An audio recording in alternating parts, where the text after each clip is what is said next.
तो hello students, आज हम लोग टॉपिक स्टार्ट करने जा रहे हैं क्लास 10th का करंट इलेक्ट्रिसिटी। ये एक शॉर्ट वीडियो रहेगा जिसमें हम लोग करंट इलेक्ट्रिसिटी के सारे टॉपिक्स हम लोग कवर करेंगे, ठीक है ना।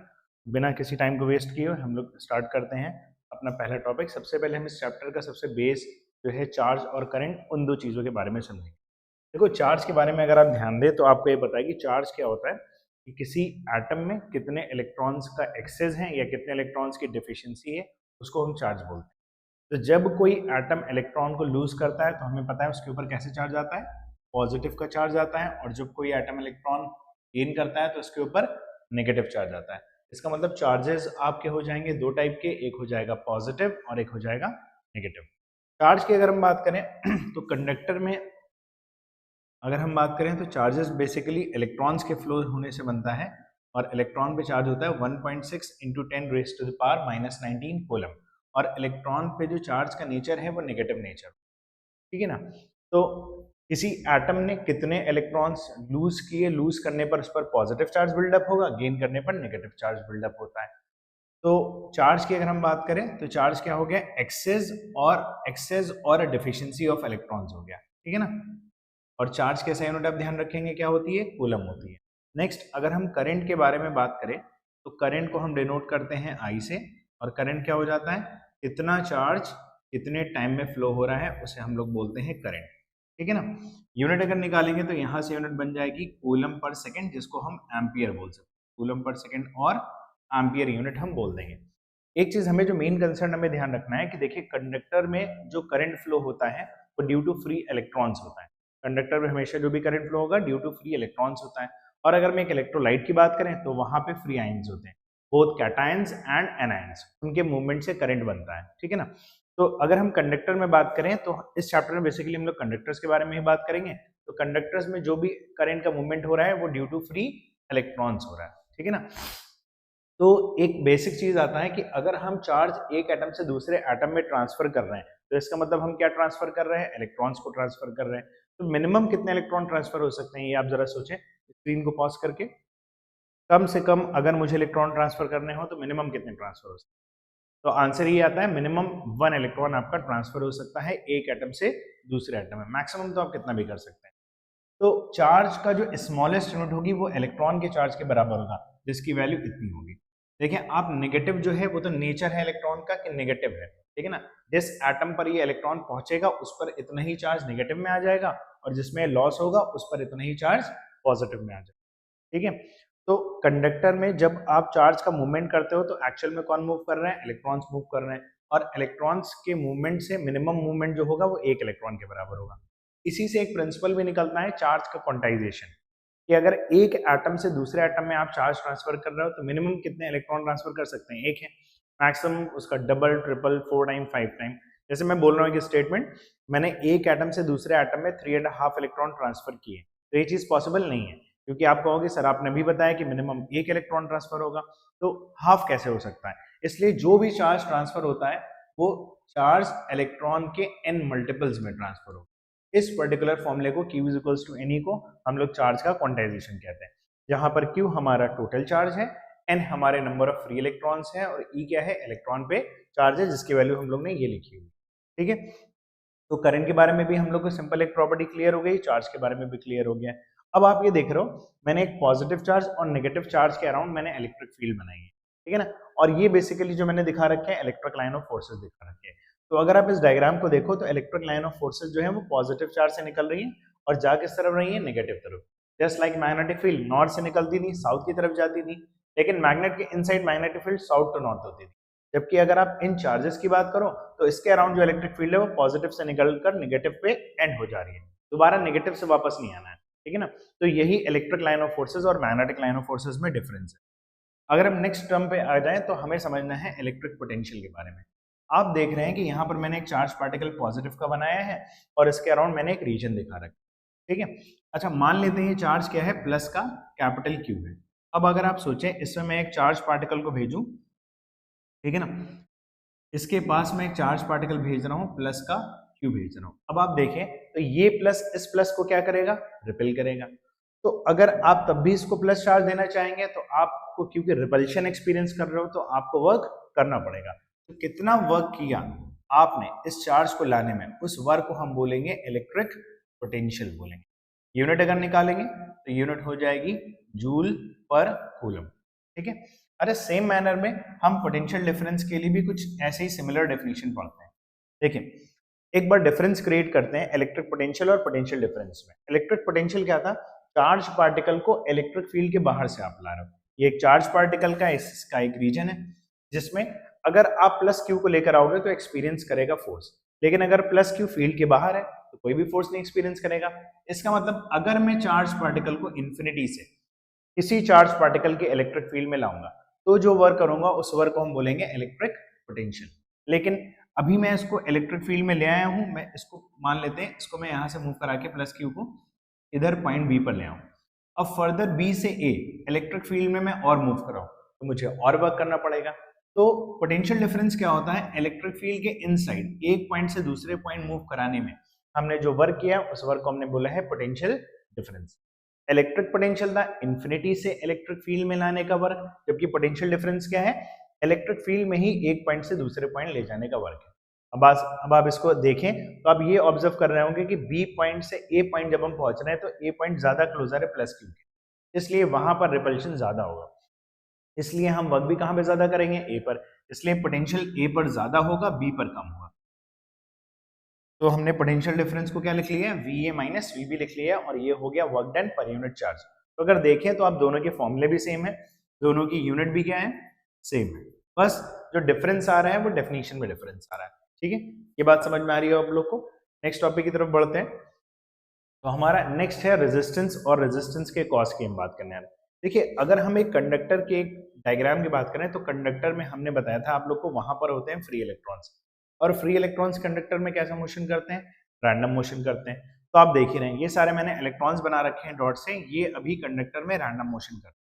क्यों, क्योंकि इन पर कोई भी इलेक्ट्रिक फील्ड अप्लाई नहीं है, कि जिस वजह से इनको एक डायरेक्शन मिले कि हाँ मुझे इस तरफ टर्मिनल पे फ्लो करना है या इस तरफ टर्मिनल पे जाना है, इसलिए ये इलेक्ट्रॉन्स रैंडम मोशन कर रहे हैं।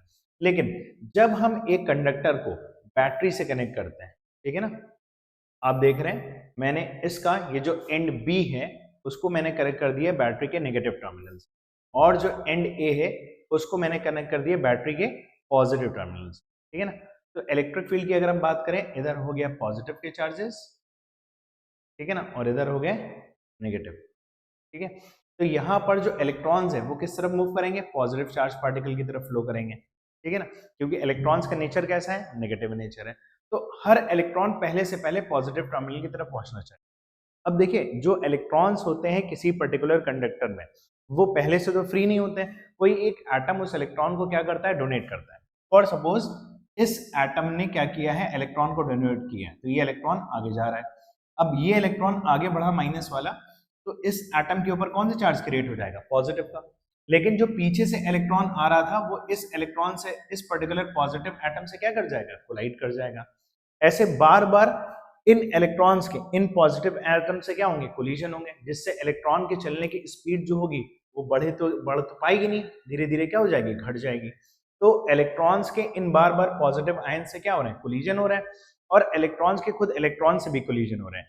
इस कोलिजन की वजह से इलेक्ट्रॉन की स्पीड कम हो रही है। इलेक्ट्रॉन की स्पीड का कम होना मतलब इलेक्ट्रॉन को एक सर्टेन रीजन कवर करने में टाइम ज्यादा लग रहा है, और टाइम ज्यादा लग जाएगा तो करंट की वैल्यू अल्टीमेटली क्या हो जाएगी, कम हो जाएगी। इसका मतलब जब हमने इस कंडक्टर को बैटरी से कनेक्ट किया है, ठीक है ना, तो इलेक्ट्रॉन्स पॉजिटिव टर्मिनल की तरफ जाना तो चाह रहे हैं, ठीक है ना, जाना तो चाह रहे हैं, लेकिन पॉजिटिव टर्मिनल की तरफ क्या हो रहा है, इलेक्ट्रॉन जा रहे हैं और उनका बार बार क्या हो रहा है, कोलिजन हो रहा है, जिससे इलेक्ट्रॉन के चलने का फ्लो घट रहा है। यानी ये रेजिस्टेंस ही है, ऑब्स्ट्रक्शंस है जो हमारे इलेक्ट्रॉन को चलने से रोक रहे हैं, यानी करंट को लोअर करना है। तो यही कॉज ऑफ रेजिस्टेंस होता है। तो अगर हम ओम्स लॉ पे आ जाएं तो ओम्स लॉ इसी बात को क्लेरिफाई करता है, कहता है कि अगर क्योंकि आपने कंडक्टर को बैटरी से कनेक्ट किया है तो अब रेजिस्टेंस ने करंट को क्या कर दिया है, कम कर दिया है। अब आप चाह रहे हो करंट को बढ़ाना, तो करंट को बढ़ाने के लिए आप एक हाई पोटेंशियल यहाँ पर बैटरी क्या कर दोगे, कनेक्ट कर दोगे। मैंने एक हाई पोटेंशियल बैटरी यहाँ पे कनेक्ट कर दी। अब मैंने पोटेंशियल डिफरेंस क्रिएट किया ज्यादा, तो इलेक्ट्रॉन्स की चलने की स्पीड क्या हो जाएगी, बढ़ जाएगी, इवेंचुअली करंट भी बढ़ जाएगा। तो साइंटिस्ट ओम्स ने यही बताया था कि आप जितना पोटेंशियल डिफरेंस दो एंड के बीच में क्रिएट करोगे उतना ज्यादा वहां पर क्या फ्लो करेगा, करंट फ्लो करेगा। अगर I प्रोपोर्शनल टू V है हम इसको कह पाएंगे V प्रोपोर्शनल टू I भी होगा, और प्रोपोर्शनैलिटी साइन हटाने पर कांस्टेंट आ जाएगा R। इस पर्टिकुलर फॉर्मूले को हम लोग ओम्स लॉ भी कह सकते हैं। ठीक है, तो ये हो गया V is equals to IR, आपका ओम्स लॉ हो गया। नेक्स्ट अगर हम इसी फॉर्मूले में बात करें तो यहाँ से रेजिस्टेंस का फॉर्मूला हो जाता है V अपॉन I। एक बात और आपको ध्यान रखना है कि ओम्स लॉ तभी वैलिड होता है जब सिस्टम का यानी कंडक्टर का टेम्परेचर क्या रहेगा, कांस्टेंट रहेगा। बिकॉज टेम्परेचर अगर आप वेरी करोगे तो रेजिस्टेंस वेरी हो जाता है, और हमने देखा यहाँ पे रेजिस्टेंस तो प्रोपोर्शनैलिटी कांस्टेंट है, मतलब ये रेजिस्टेंस की वैल्यू चेंज नहीं होनी चाहिए। इसका मतलब हमें टेम्परेचर को भी चेंज नहीं करना है। तो ओम्स लॉ तब वैलिड होगा जब टेम्परेचर क्या रहेगा, सिस्टम का कांस्टेंट। तो पोटेंशियल डिफरेंस हम जितना बढ़ाते जाएंगे करंट की वैल्यू भी उतना ही इवेंचुअली बढ़ती जाएगी। क्लियर है बात? अगर यहां से हम रेजिस्टेंस की यूनिट निकाल लें तो रेजिस्टेंस की यूनिट क्या आ जाएगी, वोल्ट पर एम्पियर आ जाएगी, और वोल्ट पर एम्पियर को हम लोग ओम लिख सकते हैं, ओम को डिनोट कर देंगे हम ओमेगा से। ठीक है ना, तो ऐसे कंडक्टर्स जो ओम्स लॉ को ओबे करेंगे उन्हें हम लोग ओमिक रेजिस्टर्स कह सकते हैं, और जो ओम्स लॉ को ओबे नहीं करेंगे उन्हें हम नॉन ओमिक रेजिस्टर बोलेंगे। जैसे मैं ओमिक रेजिस्टर के लिए अगर आपको ग्राफ बना के दिखाऊं, करंट वर्सेस पोटेंशियल, तो जैसे जैसे आप करंट बढ़ाते रहोगे वैसे वैसे पोटेंशियल बढ़ता रहेगा। ये हो गया आपका ओमिक रेजिस्टर के लिए ग्राफ, ओमिक के लिए ग्राफ मैंने बनाया। लेकिन अगर नॉन ओमिक रेजिस्टर्स की हम बात करें तो करंट बढ़ने पर पोटेंशियल बढ़ेगा, लेकिन हो सकता है पोटेंशियल की डिपेंडेंसी डायरेक्टली ना हो क्योंकि वो नॉन ओमिक है, इसलिए ग्राफ इनका क्या हो जाता है, कर्व्ड हो जाता है। ठीक है, तो यही ओमिक और नॉन ओमिक में डिफरेंस है। ओमिक का graph is always a straight line, non ohmic का ग्राफ कैसा होगा, स्ट्रेट लाइन नहीं होगा, तो ये नॉन ओमिक का ग्राफ है। अब बोर्ड एग्जाम में एक बहुत इंपॉर्टेंट एक क्वेश्चन आता है कि VI और IV ग्राफ के करस्पॉन्डिंग क्वेश्चन पूछता है। तो मैंने इधर सिर्फ आपको मैं दिखाने जा रहा हूं VI ग्राफ, यानी एक्स एक्सिस पे मैंने ले लिया है करंट और वाई एक्सिस से पोटेंशियल लिया। यहाँ पे मैं इसका कन्वर्स कर रहा हूँ, इधर मैंने ले लिया है करंट और इधर कर लिया potential, X axis Y axis. अच्छा, क्योंकि मैं जो VI और IV ग्राफ बना रहा हूँ वो ओमिक रेजिस्टर्स के लिए बना रहा हूँ। ओमिक रेजिस्टर मतलब जो ओम्स लॉ को क्या करने वाले हैं, ओबे करने वाले, मैं उनके लिए ग्राफ बना रहा हूँ। तो ओमिक रेजिस्टर की अगर हम बात करें तो I बढ़ाने पर V बढ़ेगा, इनका ग्राफ भी स्ट्रेट लाइन होगा, और V बढ़ाने पर I बढ़ेगा, इसका भी ग्राफ कैसा होगा, स्ट्रेट लाइन होगा। लेकिन इन ग्राफ से जो फिजिकल क्वांटिटीज हम ऑब्टेन करते हैं उनका नेचर जस्ट कन्वर्स हो जाता है। आप देखेंगे इस बात को, अगर इस पर्टिकुलर ग्राफ में VI ग्राफ में मैं रेजिस्टेंस की बात करूं या मैं स्लोप की बात करूं, हम लोग ने स्लोप का फॉर्मूला पढ़ा है change in Y upon change in X होता है। यहाँ पे वाई एक्सिस पर आप देख रहे हो पोटेंशियल है, एक्स एक्सिस पर आप देख रहे हो करंट, और आपको पता है V अपॉन I फॉर्मूला क्या होता है, रेजिस्टेंस का फॉर्मूला होता है। तो ग्राफ का अगर आप VI ग्राफ का स्लोप निकाल लो तो आपको क्या मिल रहा है, रेजिस्टेंस मिल रहा है। ठीक है ना। अच्छा, एक बात हम लोगों को और पता है कि कंडक्टेंस जो होता है वो रेजिस्टेंस का रेसिप्रोकल होता है, यानी I/V भी आप इसको कह सकते हैं कंडक्टेंस को।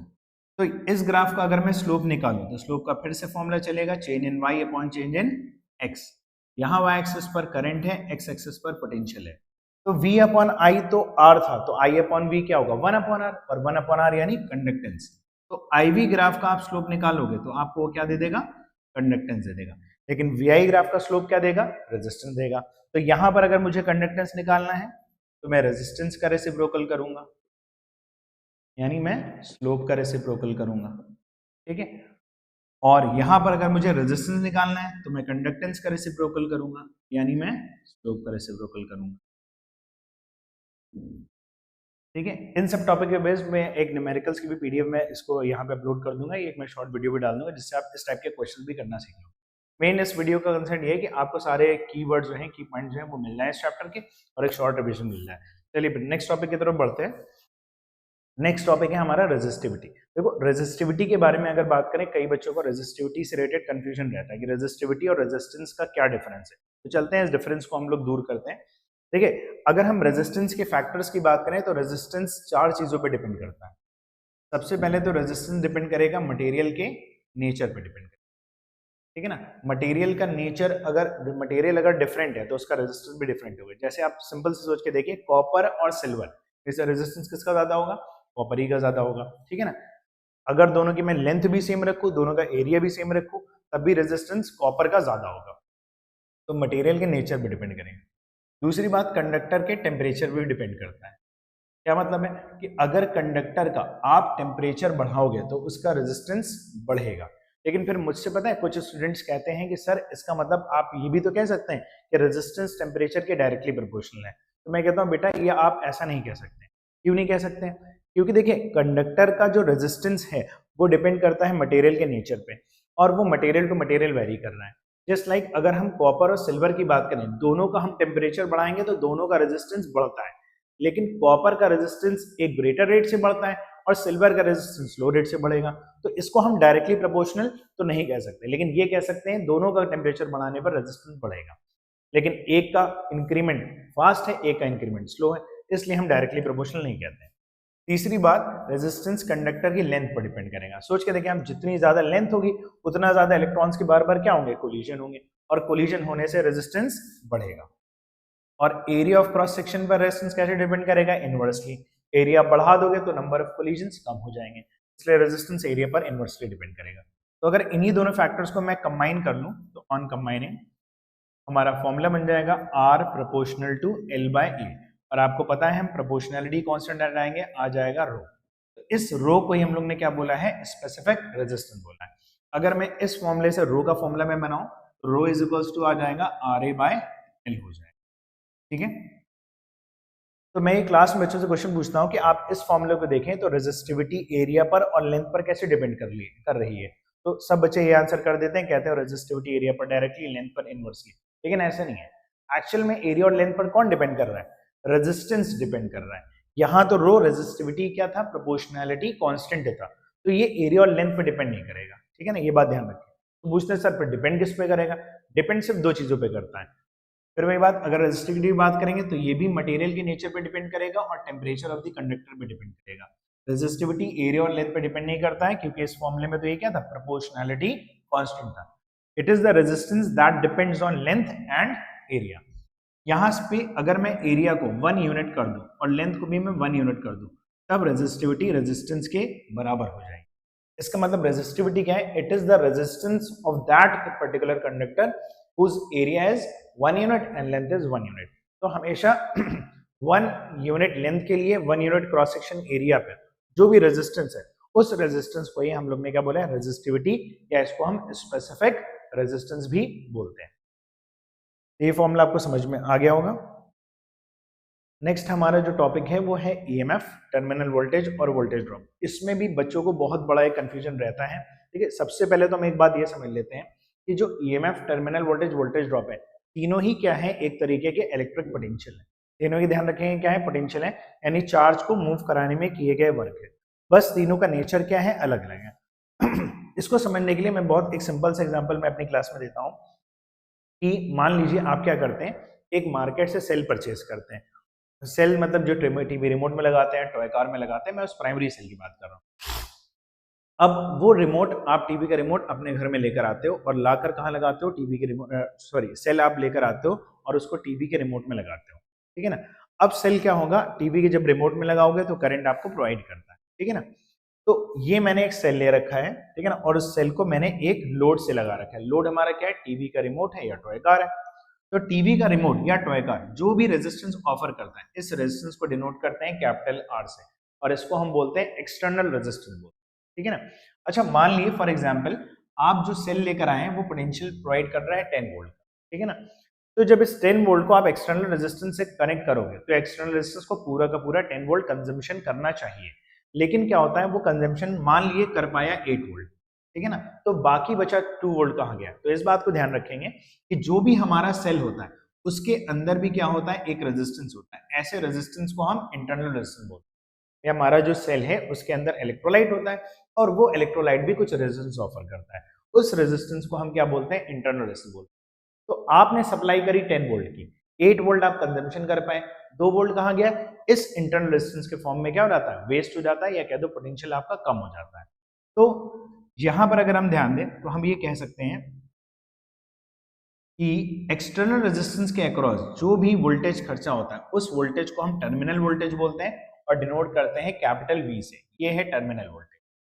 इंटरनल रेजिस्टेंस को ओवरकम करने में जो एनर्जी खर्चा हुई है उस एनर्जी को हम लोग बोलते हैं वोल्टेज ड्रॉप बोलते हैं। ठीक है ना, और टोटल जो एनर्जी आपने प्रोवाइड करी यानी voltage drop plus terminal voltage, वो आपका ईएमएफ ऑफ दी सेल हो जाएगा।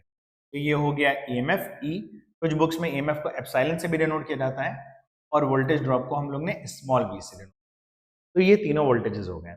टर्मिनल वोल्टेज फिर से ध्यान दें, एक्सटर्नल रेजिस्टेंस को ओवरकम करने में जो एनर्जी स्पेंड हो रही है वो है टर्मिनल वोल्टेज। इंटरनल रेजिस्टेंस को ओवरकम करने में जो एनर्जी स्पेंड हो रही है वो है वोल्टेज ड्रॉप, और टोटल एनर्जी जो आपने दी है वो है ईएमएफ ऑफ दी सेल। एक चीज और ध्यान दें, जब आप सेल अपने घर पे लेकर आते हो, टॉय कार में लगाते हो या टीवी रिमोट में लगाते हो, तो वो सेल से करंट को विड्रॉ करता है, यानी सेल हमारा डिस्चार्ज हो रहा है। तो अभी जो मैं इक्वेशंस बनाने वाला हूं ये डिस्चार्जिंग के केस में, ठीक है। तो हम बात करने वाले हैं ईएमएफ के बारे में, टर्मिनल वोल्टेज के बारे में और वोल्टेज ड्रॉप के बारे में। तो मान लेते हैं सर्किट में जो करंट फ्लो कर रहा है पॉजिटिव टर्मिनल से की को क्लोज करने के बाद, वो करंट कैपिटल आई फ्लो कर रहा है। तो अगर हम यहाँ पर टर्मिनल वोल्टेज के लिए ओम्स लॉ का फॉर्मूला लगाएं तो capital V is equals to I capital R हो जाए। वोल्टेज ड्रॉप स्मॉल v से डिनोटेड था, करंट तो सेम फ्लो कर रहा है लेकिन उसका रेजिस्टेंस स्मॉल आर है। और ईएमएफ की बात करें तो हो जाएगा terminal voltage plus voltage drop. Values आप पुट कर दो, I R, I small R, I common, under bracket में बच जाएगा आर प्लस स्मॉल आर। ये हो जाएगा ईएमएफ का फॉर्मूला, ठीक है ना। तो ईएमएफ के दो फॉर्मूले हो गए, ध्यान रखेंगे ये दोनों फॉर्मूले हमने किस केस में बताए, डिस्चार्जिंग के केस में बताए। और ये हो गया आपका टर्मिनल वोल्टेज और वोल्टेज ड्रॉप। एक चीज मैं आपको और बता दे रहा हूँ, इंपॉर्टेंट बात है, ठीक है ना। वैसे तो आपके कोर्स में अभी क्लास 10th में नहीं है, लेकिन ध्यान रखेंगे अगर आप सेल को डिस्चार्ज करने की जगह पे आप चार्ज कर रहे हैं, तो चार्ज करने में जो इक्वेशन हो जाएगी वो ईएमएफ की V माइनस वी हो जाएगी, terminal voltage minus voltage drop हो जाएगा। ये आप ध्यान रखेंगे, इसको आप क्लास 12th में ही समझ पाएंगे, ठीक है ना।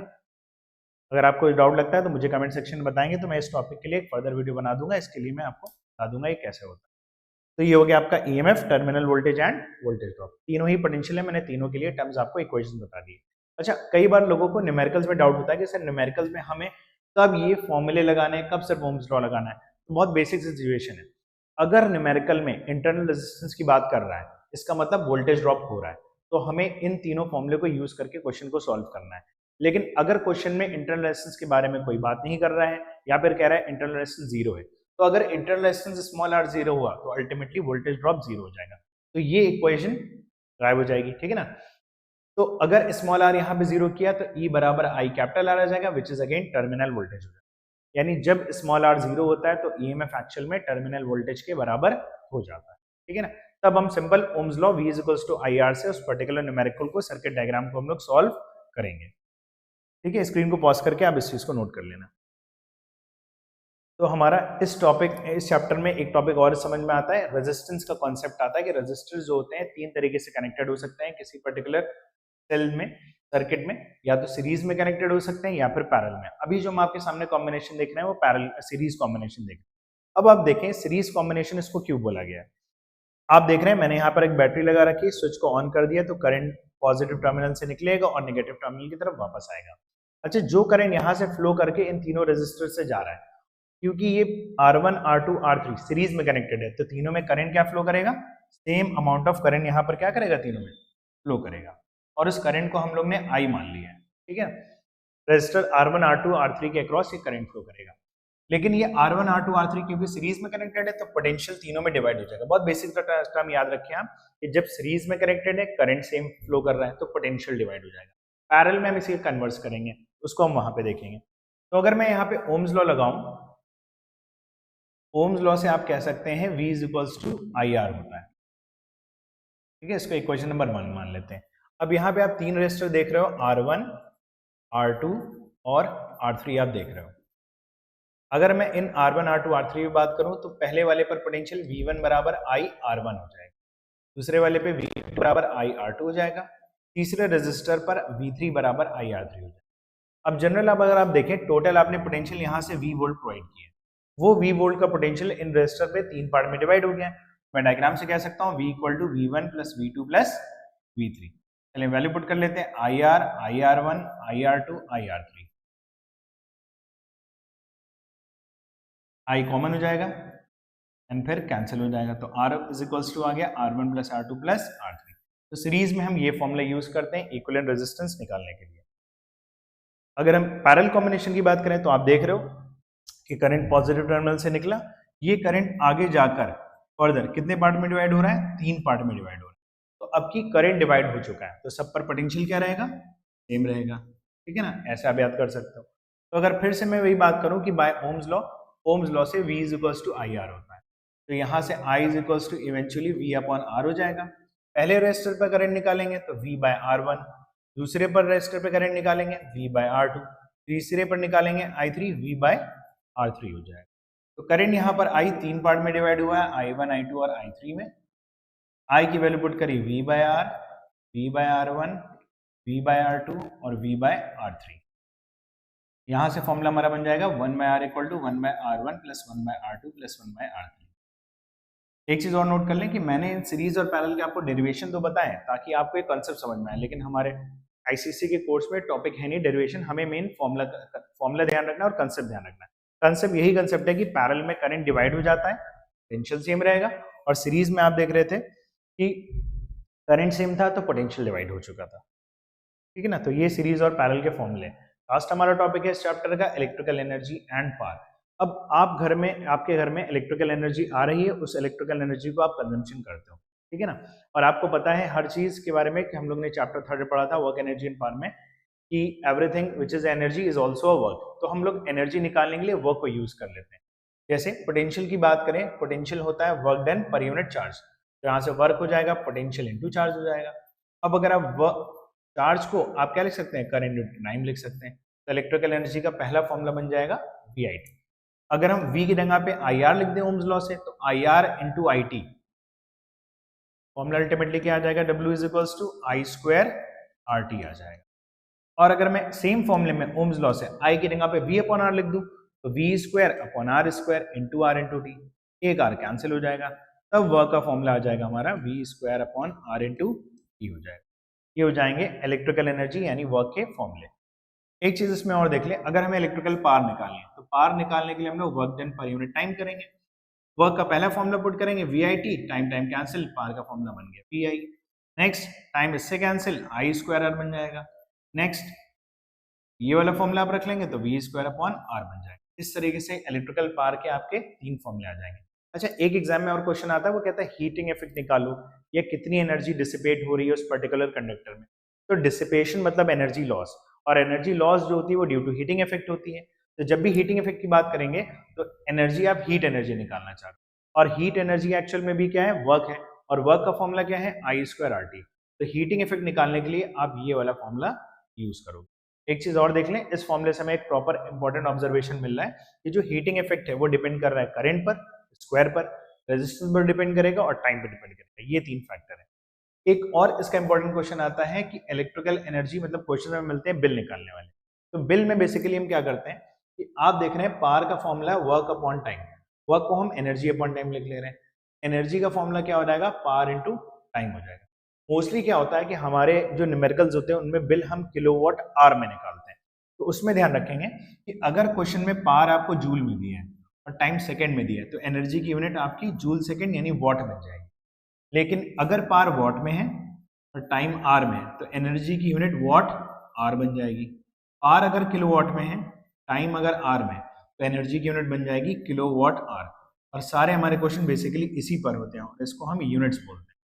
तो अगर किसी क्वेश्चन में ये निकालने को आ रहा है कि आप बिल निकाल लिए और 1 यूनिट की कॉस्ट 10 रुपीज है, तो आपको बेसिकली क्या करना है, उस पर्टिकुलर फॉर्मूले में एनर्जी निकालनी है, क्वेश्चन में एनर्जी किलोवाट आवर में निकालेंगे और उसी किलोवाट आवर को यूनिट से रिप्लेस कर देंगे। और आपको जैसे 1 यूनिट की कॉस्ट दे रही है 10 रुपीज और आप टोटल उस पर्टिकुलर मंथ में 10 यूनिट्स खर्चा कर रहे हो, तो उसके अकॉर्डिंग 10 इंटू 10 100 रुपीज, इस तरीके से आप आंसर को निकाल लेंगे। तो मैंने आज इस तरीके से आपका पूरा एक टॉपिक जो चैप्टर करंट इलेक्ट्रिसिटी है वो पूरा इस शॉर्ट वीडियो में मैंने आपको एक्सप्लेन कर दिया है, ठीक है ना। अगर आपको और भी कुछ सीखना है तो मुझे कमेंट सेक्शन में बता सकता हूँ, मैं उसके लिए और नई वीडियो आपके लिए पोस्ट करूँ।